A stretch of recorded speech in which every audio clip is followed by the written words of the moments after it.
familiar. So if you don't know by now, then you should probably get familiar.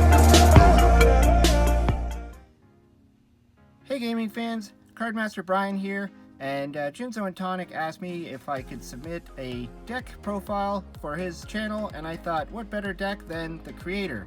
I haven't actually shown this one yet on my channel. I think I did a gameplay footage using Dueling Network. I might have actually, but anyways, let's get to the profile and I'll explain the choices. So this is a creator deck, or the creator deck. So we have two of the creator. Really nice card, 2300 attack.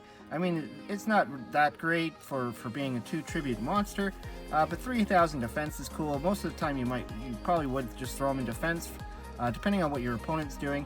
But what you play him for is you can discard a card and then you can special summon a monster from your graveyard. So we really want to build a deck that's going to take advantage of his effect. And so the best way to get the creator out is to play 3 of the creator incarnates.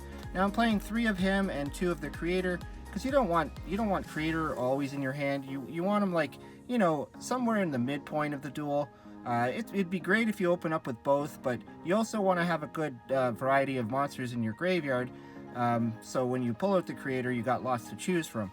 So it's not really something you want to open up with, but the creator incarnate's not too bad because it's not really going to clog up your hand too much. You can set him if you have to, and he makes good fodder for chaos, which we also run in this deck. So then I got, I was trying to think of what cards we could use to discard. So naturally Sinister Serpent comes along, perfect card for any deck that has any kind of discarding in it. And also Night Assailants, because again, we can discard them, and if there's another flip effect monster in our graveyard, you get to return it back to our hand. That way we don't get a neg off of the creator. And then for my other flip effects, I got Magician of Faith. So we got 2 Night Assailants and 2 Magicians of Faith, and 2 Dakochis. The reason why I went with this ratio is that if you do get Nobleman or Crossout, it won't be as hard because you're not going to lose like all your copies. So, you know, at least having some of these and some of these and some of these, that if they do Noble one of them, you're not completely lost. Whereas if you always played 3, you might take all your flip effects out of the deck, so you don't want to do that.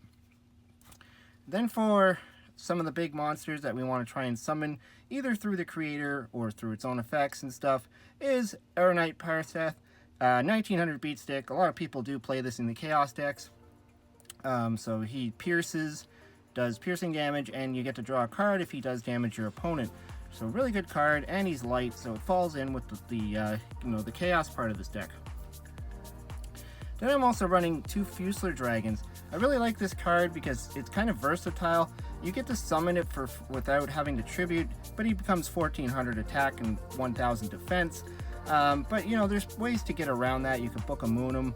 But the best thing is, if he ends up in the graveyard, he's a great target for the creator, because then he comes out at full strength at 2800 attack, which is really good in this format. Then one of the better ones to actually be able to summon through the creator's effect is Dark Magician of Chaos. Also, you know, you could also normal summon these guys if you do have the tribute fodder for them, but in most cases you're probably going to discard them and then special summon them either through Call of the Haunted, the creator, or Premature Burial. And then, like I said, we're playing this as a Chaos style, so we got Chaos Sorcerer and Black Luster Soldier. So it kind of runs as like the creator and a kind of a Chaos build as well. So it's really interesting, and it's also, you know, once you summon them to the field properly, you can reborn them with the creator. So that's really cool. So that's our monsters. Let's get to the spells. So we got, well, Pot of Greed. I think everybody knows that card. Everybody plays Pot of Greed. You know, any format that allows you to play it, you're going to play it. Graceful Charity, again, always played. Really good in this deck though, because you do want to discard your monsters. You do want to get rid of, you know, things like, you know, not the Chaos guys, but you do want to get your Dark Magician of Chaos out into the graveyard, or anything else that you don't really want in your hand that you want to be able to special summon. So we got Heavy Storm, Mystical Space Typhoon to deal with back row, Snatch Deal, these are all pretty staple. Premature Burial. I have one Nobleman across out. I was considering putting 2 in this deck because, once you start getting your big guys out, your opponent will probably start going into defense mode or setting their monsters. The only problem is you don't want a Nobleman, say their Dekochi or their Magician of Faith, then you'll lose your own. So it's kind of a, could be a win-lose situation. Then we got 3 of the Book of Moon. Also helps with your Nobleman. You can turn their monster face down and cross it out. But mainly here just to, deal with any kind of monsters that might be in your way or just might cause problems. Then we got 2 Scapegoats because we're also going to, play cards like Metamorphosis. But also Scapegoats are always good just for defending. I mean, this is Goat format. Why not play the Goats and the Metamorphosis? And because of the Goats also, we got 2 of the Monster Gates. The Monster Gates are cool also because you can get out the Creator from your deck. Now keep in mind the Creator cannot be special summoned from the graveyard, so you don't want to ever discard him thinking you can like call it a Haunted him or something like that. But he can be summoned from the deck through Monster Gate because the monster doesn't go to the graveyard, it goes right to the field. And that's it for the spells. Now we're on to the traps.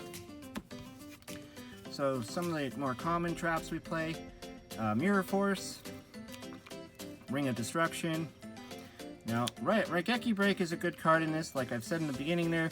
You got a lot of cards that discard, like you've got your Sinister Serpent and you got your Night Assailants, plus you might want to ditch a card you want to get into the graveyard. So, really good card, and it destroys 1 card on the field. And then of course, Call It a Haunted and Dust Tornado. Again, to deal with that back row, and Call It a Haunted is, well, if you can call pretty much any of the monsters you really need. Even if you need to Call It a Haunted a Creator Incarnate, just so you could special summon the Creator from your hand. Otherwise, you can call back anything you kind of ditched into the graveyard, like your Magician of Chaos, or your Fusilier Dragons. So really good card there. And Dust Tornado, I mean, you don't need to play Dust Tornado, you could probably go with a 3rd Raigeki Break. If you really want to. I think it might be actually a better call, but it depends on who you're facing. Now for the fusion deck, I tried to just throw in a variety of fusions because you are playing only 2 of the Metamorphoses. So you could, in theory, grab one of their monsters with Snatch Deal and always have some kind of target. So let's see, we got the 2000 Eyes Restrict, obviously, the only level 1 fusion that's in Goat format. Flame Ghost for a level 3, because you do play some level 3s, you might want to. And it's dark, so it helps with your Chaos. Again, level 4 Dark Fire Dragon, helps with the Chaos as well. And then, just in case, you can do your Air Knight if you need to. Level 5 Fiend Skull Dragon. And then we got Dark Baltar the Terrible, Dark Blade, just various, Ryu Senshi things to help with your, whatever your opponent has on the field. And because you are playing Fusilier Dragon, he's a level 7, so you can pull out Last Warrior from Another Planet, kind of shut down the monsters, or you can play Twin-Headed Thunder Dragon, which, just to get your 2800 out on the field, and Gatling Dragon, again, just in case. And that's pretty much it. That's the deck. Thanks again to Jinzo&Tonic, I should say, for allowing me to do my deck profile. I do my own decks as well. If you want, you can just look up Cardmaster Brian, and I got a whole bunch of different decks and gameplay stuff. Not just on Goat format, but also in just other Yu-Gi-Oh! Formats and other card games. Anyways, hope you liked the video. Talk to you later. Thank